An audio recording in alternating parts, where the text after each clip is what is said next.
Welcome to सेरेन। आज random books में मैं रिव्यू करने वाली हूँ द इमरजेंसी वार्ड, जो कि लिखी है रेवन भाटिया ने। तो ये शॉर्ट नॉवल है, ये उन लोग के लिए बहुत ही अच्छी है जो ट्रैवलिंग के टाइम रीड करना पसंद करते हैं। इमरजेंसी वार्ड पब्लिश करी है नोशन प्रेस ने।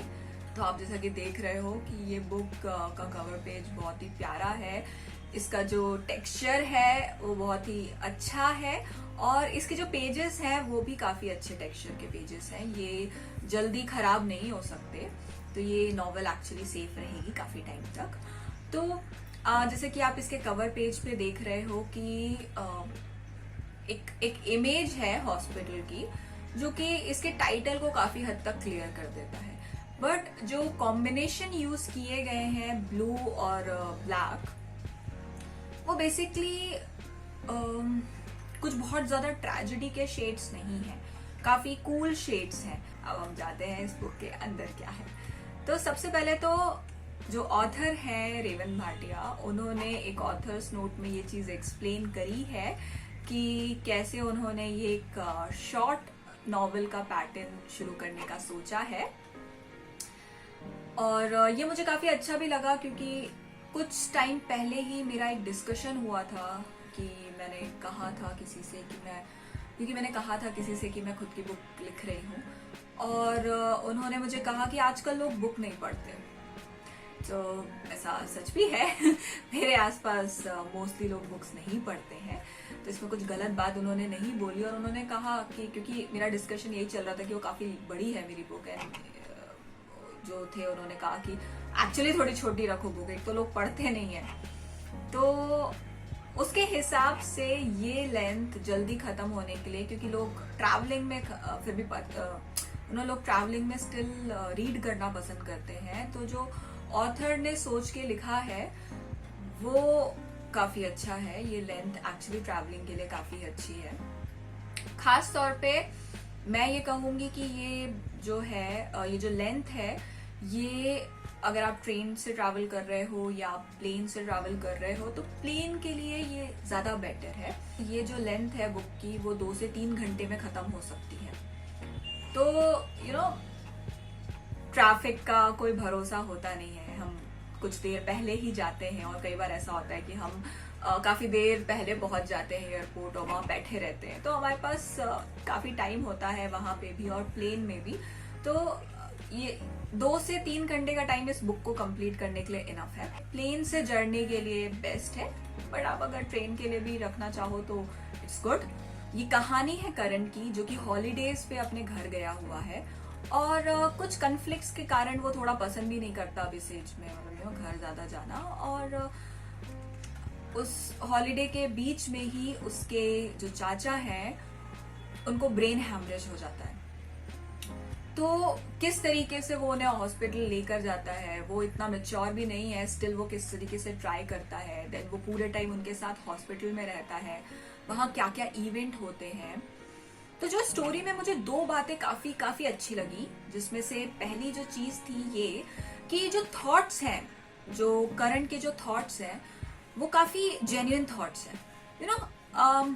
अगर आप भी रिकॉल करोगे या आपने कर रखा होगा, क्योंकि मैंने तो काफी सारे ऐसे इंसिडेंट अपने रिकॉल करके रखे हैं कि जो एक्सपेक्टेड थॉट होते हैं वो हमारे दिमाग में नहीं आते हैं, जो हमें सिखाए जाते हैं या फिर टीवी में देखते हैं हम, वो अच्छे थॉट्स हमारे दिमाग में नहीं आते। सबसे पहले नेगेटिव थॉट आते हैं, और कुछ नेगेटिव भी नहीं कहो, कुछ अजीब से थॉट हमारे दिमाग में आते हैं। कुछ ऐसे इंसिडेंट होते हैं और हम सामने वाले की पूरी लाइफ देखने लग जाते हैं कि ये जो इसके साथ अगर खराब हुआ है तो इसने ऐसा क्या किया था। वो सब ऑफ द माइंड हमारे दिमाग में ऐसी बहुत सारी चीजें घूमती हैं जिसको हम आइडल थॉट्स नहीं कह सकते। वो थॉट्स ऑथर ने लीड के थ्रू रखे हैं, करण को वो सारे थॉट्स आते हैं, और जेन्युइनली जो रेवन भाटिया हैं उन्होंने वो थॉट को उस बुक में रखा है, जो कि बहुत ही रिलेटेबल फील करते हैं। क्योंकि जब भी मैं ऐसा कोई थॉट करण के थ्रू सुनती थी, तो मैं भी रिकॉल करने लगती थी, यार मैंने भी तो कुछ ऐसा सोचा था कभी नॉट सेम सिचुएशन, बट किसी और सिचुएशन में मैंने कुछ ऐसा ही अजीब सा सोचा था। वो मेरे फेस पे स्माइल ला देता था। देन जो सेकेंड चीज मुझे इस बुक में पसंद आई है कि हम स्टोरी एक्चुअली करण की आंखों से पढ़ रहे हैं, बट हमें फील होता है कि हम करण के पास खड़े हैं। ये पावर रखी है इस बुक में, ऑथर के थ्रू ये पावर रही है कि हम ये फील करते हैं कि जो भी चीज हो रही है, हम करण के इंटरनली क्या हो रहा है और करण के आसपास बाहर क्या हो रहा है, वो हम सामने खड़े होके देख पा रहे हैं।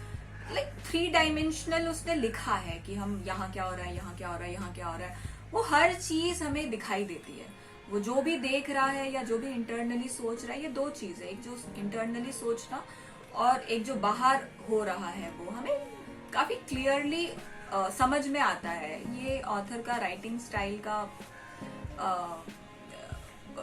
इम्पोर्टेंस है कि उन्होंने इतना अच्छा लिख कर दिया है कि हम समझ पाते हैं कि आसपास क्या चल रहा है। एंड देन इसमें फादर और सन का जो केमिस्ट्री है वो बहुत ही स्वीट है, जो कि मुझे ऐसी केमिस्ट्री खासतौर पे काफी पसंद आती है, बट हम कॉमनली हमें नहीं दिखाई देती है ऐसी केमिस्ट्री। तो वो बहुत ही फादर जो है थोड़े फन है, वो समझते हैं बेटे को, और बेटा थोड़ा शाय है, तो वो जो केमिस्ट्री है वो एक बहुत ही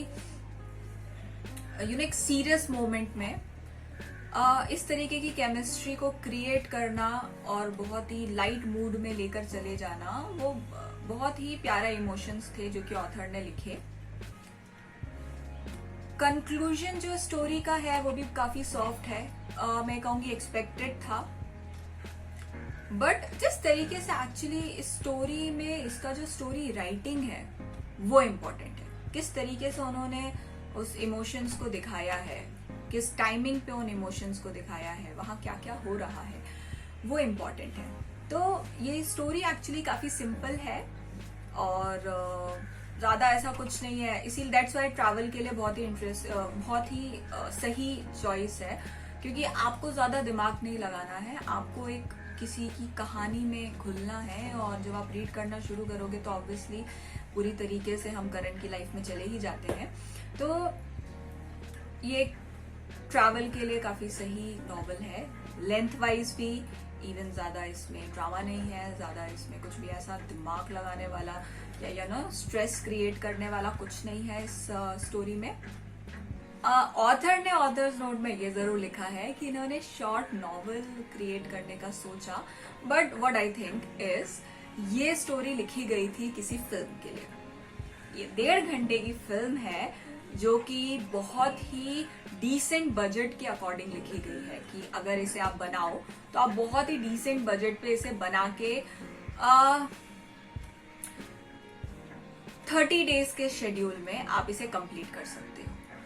ठीक है, 30 डेज के शेड्यूल में, और इसमें कोई पार्टी सॉन्ग की जरूरत भी नहीं है, बहुत स्मूथ सॉन्ग्स के साथ। तो एक अगर आप किसी वेब चैनल के लिए इस स्टोरी को देखो जिसमें ज्यादा सॉन्ग्स रखने की जरूरत नहीं है और एक अच्छी स्टोरी लाइन चलती है और 1.5 घंटे की है, फटाफट खत्म होने वाली, कम बजट के साथ, तो ये बहुत ही आइडियल स्टोरी है एक फिल्म के लिए।